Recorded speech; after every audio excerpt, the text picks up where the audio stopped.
When the Spanish were conquering Spain from the Muslims, they kept encountering libraries. The popes kept issuing edicts to burn all the books, just like when they had burnt the Great Library and just when they shut down the Academy of Athens. They wanted to continue this. The thinking went, you only need one book, it's the Bible, why are we doing this science stuff? We don't need this. What we need to do is purge the libraries of all these books that make me feel uncomfortable. Oh no, that's now. Oh wait, no, that was then too. It's so confusing how nothing changes. We don't learn. Well, the monks who were ordered to destroy the books were the Benedictines and the Dominican monks. The Benedictines and the Dominican monks didn't obey the order. What they did was they dug giant underground libraries beneath their monasteries. When they would show up to the place with the Muslim library that they had to burn, they would have a guy read. They had a guy who would stand here and they had the book. They would turn the book so it was facing him so he could read it. He was a human card catalog. He knew the names of all the books they had in their secret underground library. So as you would walk by, he'd read it. If he recognized the book, he'd give you one signal and you'd dump it in a pile in the middle of the town.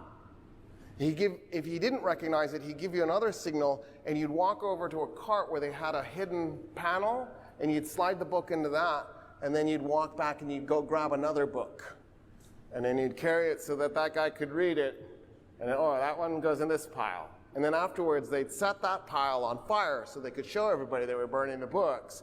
And then they'd sneak the other books into their underground library where they were busy translating it from Arabic into ancient Greek and Latin. And that's how we have Plato and Aristotle. We would have lost it all because the Christians were going around burning everything. What happened that was, not only did the Benedictine and the Dominican monks have second thoughts about this and refuse to follow their orders. It's good to not follow orders sometimes. But the Italians went, you know what I miss? The good old days when we had science and math and philosophy. Why don't we do that again? And sometime around 1300, they do the Renaissance. 1300, the Crusades end in 1291. After the Crusaders start coming back, they go, you know what we saw when we were there murdering all those Muslims and Jews?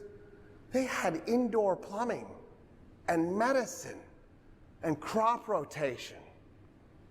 They're talking about things have gravity